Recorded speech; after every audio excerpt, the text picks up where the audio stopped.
ગૃહની બહાર વિધાનસભાના સભ્યોની સમૂહ છબી લેવામાં આવી, જે પ્રસંગ સ્વર્ણિમ ગુજરાત સંકલ્પને પૂરી નિષ્ઠાથી પૂરો કરવા માટે સૌ તૈયાર છે એ વાતની પ્રતીતિ કરાવતો હતો. આ પ્રસંગે ગૃહના બાહ્ય પ્રાંગણમાં ગુજરાતના નેતાઓએ પોતાના વિચારો રજૂ કર્યા. એવું ગુજરાત કે જે વિકાસની દ્રષ્ટિએ પહેલા નંબરનું રાજ્ય હોય એવું નિર્માણ એ આપણું સ્વપ્ન છે. આજને જે 50 વર્ષનું સંકલ્પ માટેનું જે છે એ ખરેખર આજનો કાર્યક્રમ ખૂબ જ ફળીભૂત થયો છે. આવનારા આખા વર્ષમાં અને ભવિષ્યમાં પણ ગુજરાતને ગૌરવ અપાવવા, ગુજરાતને સમૃદ્ધિ અપાવવા માટે પ્રત્યેક ગુજરાતી તન મન અને ધનથી એમાં લાગી જશે. એક યોજના જે મનમાં કલ્પના જેણે કરી છે, હું તો એમને ધન્યવાદ આપું છું. અને સ્વર્ણિમ ગુજરાત ખરેખર સ્વર્ણિમ ગુજરાત છે. આખા ભારત દેશના જેટલા સ્ટેટ વાળા છે એ ગુજરાતની પ્રેરણા લેશે. અને આપણા બધાની નૈતિક જવાબદારી બને છે ગુજરાતના વિકાસમાં આપણે જેટલો સહયોગ આપી શકીએ એટલો સહયોગ આપણે બધાએ આપવો જોઈએ. આ જે ભાવના તે મને મારા દિલને બહુ સ્પર્શી ગઈ અને મને શ્રદ્ધા છે તે દિવસના વાતાવરણ ઉપરથી મને લાગ્યું કે છે તો સૌનો સહકાર એમાં મળી રહેશે. Gujarat will be one of the most prosperous parts of the world. That is our destiny. It's the dream of Gandhiji. We will not just be a developed place, we will lead the world, but we will also lead it with ideas and the dream of a humanity. That is our past and that will be our future. Gujarat એક ટોચ ઉપર પહોંચે વિકાસની દ્રષ્ટિએ એવું બધા માનનારા એ આજે આવ્યા છે. આ 50 વર્ષની જે સ્વર્ણિમ જયંતિ છે એમાં શુભ દિવસે બધા સંકલ્પ કરીને ગુજરાતના આગળ વિકાસ વધારે એવી બધાને હું શુભેચ્છા પાઠવું છું. ગુજરાત 50મું વર્ષ પૂરું કરે છે અને એની સ્વર્ણ જયંતિ ઉજવણી થઈ રહી છે, તો આ એક સારો પ્રયત્ન છે.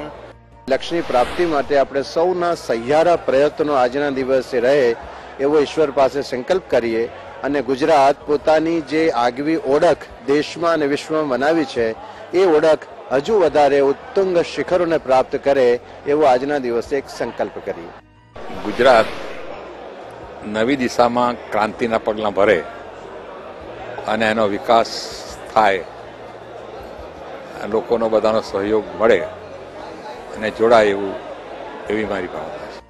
આ અવસરના લીધે અમે પણ એક પ્રતિનિધિ તરીકે ગુજરાતના વિકાસમાં જે ફાળો અમે લોકોએ આપ્યો છે એ અને એની ઉજવણીના ભાગરૂપે અમને એમાં ભાગ લેતા ખૂબ આનંદ થાય છે.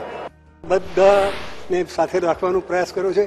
બધા જૂના નવા આગળના નેતા, પાછળના નેતા, માધવસિંહભાઈ, કેશુભાઈ બધાને અહીં બોલાવી અને ખૂબ સુંદર કામ કર્યું છે. અને મોટામાં મોટો ફાયદો એ થયો કે 15-20 વર્ષ પછી બધા જે જૂના મિત્રો હતા એમને મળવાનો બહુ સારો મોકો મળી ગયો છે. દિવસનો પ્રથમ તબક્કો ઉમળકાભેર જ્યાં પૂરો થયો ત્યાં આમંત્રિત મહાનુભાવો માટે સાંજે એક ભવ્ય સાંસ્કૃતિક કાર્યક્રમનું આયોજન કરવામાં આવ્યું હતું, જેમાં ગુજરાતનો ગર્વીલો ઇતિહાસ, વેગીલો વર્તમાન અને ભવ્ય ભાવિની ઝાંખી કરાવતા આ કાર્યક્રમે સૌના દિલ જીતી લીધા. સ્વર્ણિમ ગુજરાતને સાચા અર્થમાં વધાવતો આ દિવસ ગુજરાતના શાસનકાળનો એક યાદગાર દિવસ બની ગયો.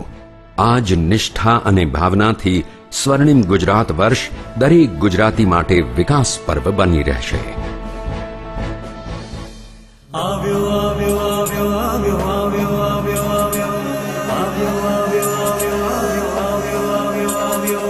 આવ્યો આવ્યો આંગણે ઉત્સવ અનેરો. આવ્યો આવ્યો આંગણે ઉત્સવ અનેરો. આવ્યો આવ્યો આંગણે ઉત્સવ અનેરો. સંકલ્પ કરીને શુભ સૌ આગળ વધીએ, આગળ વધીએ. સંકલ્પ કરીને શુભ સૌ આગળ વધીએ, આગળ વધીએ, આગળ વધીએ. સ્વર્ણિમ ગુજરાત, ગુજરાત, સ્વર્ણિમ ગુજરાત, ગુજરાત, સ્વર્ણિમ ગુજરાત, ગુજરાત, સ્વર્ણિમ ગુજરાત. ગુજરાત સ્વર્ણિમ ગુજરાત સ્વર્ણિમ ગુજરાત